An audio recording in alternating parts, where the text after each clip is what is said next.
assisté par ce collègue défenseur et à ce moment-là, c'est tous les deux que nous allions comparaître devant la commission.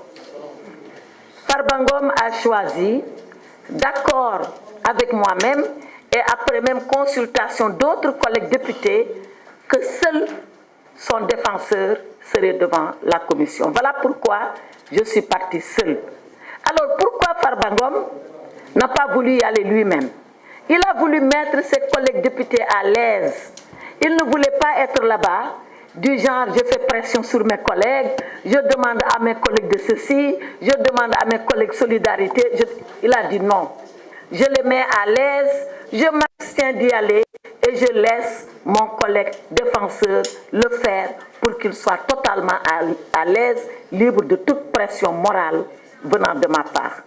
Voilà la raison pour laquelle Farba Ngom n'est pas venu, comme la loi lui en donne la possibilité. Et voilà pourquoi je suis partie seule devant la commission, comme la loi nous en donne la possibilité, le député Farba Ngom et moi-même. Maintenant, l'autre point de ma déclaration, c'est de dire qu'est-ce que nous avons fait, nous, en tant que défenseurs de Farba Ngom, devant la commission.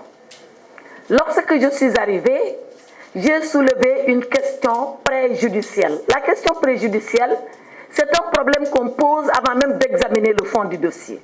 C'était quoi ce problème? Ce problème, c'est que personne n'a vu le dossier de Farba Ngom. Depuis qu'on parle, on parle sur des hypothèses, on parle sur des supputations, on parle sur peut-être que, mais personne ici au Sénégal, en dehors de quelques autorités judiciaires, n'a vu le dossier de Farba Ngom. Est-ce qu'on lui reproche des coups et blessures volontaires? Est-ce qu'on lui reproche un accident de la circulation? On ne le sait pas. La seule chose qu'on sait, c'est ce que le procureur a écrit. Mais qu'est-ce qu'il y a réellement dans le dossier? On ne sait pas. Je ne dis pas que ce que le procureur a écrit est faux, mais si ce qu'il a écrit est vrai, quelle est la difficulté qu'il y a à nous donner les faits?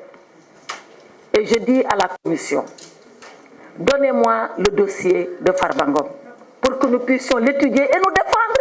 Comment on peut se défendre sans dossier? Et hier, j'ai adressé un courrier solennel au président de la commission pour lui dire, en ma qualité de défenseur, devant comparaître le lendemain, c'est-à-dire aujourd'hui, j'ai besoin de disposer des éléments de fait qui sont reprochés à Farba Ngom pour assurer sa défense. Et le président m'a répondu. Le président m'a répondu, et vous savez quoi, mesdames, messieurs les journalistes? Il m'a envoyé comme dossier les lettres de transmission écrites entre les différents procureurs. Vous êtes des journalistes, vous pensez que c'est ça un dossier? Est-ce que c'est les lettres de transmission qui accusent Farba Ngom? Est-ce que c'est les lettres de transmission qui constituent les faits pour lesquels on nous demande la levée de son immunité? Les lettres, elles sont là. Je ne peux pas vous les révéler parce qu'elles sont estampillées confidentielles, mais c'est une lettre du parquet financier au parquet général, une autre lettre du parquet général au ministre de la Justice et enfin une dernière lettre du ministre de la Justice à l'Assemblée nationale. Voilà le dossier. Voilà le dossier d'accusation de Farba Ngom. 4 lettres de transmission. Est-ce que ça, pour une commission qu'on a mis en place, mais est-ce que ça, c'est du travail sérieux?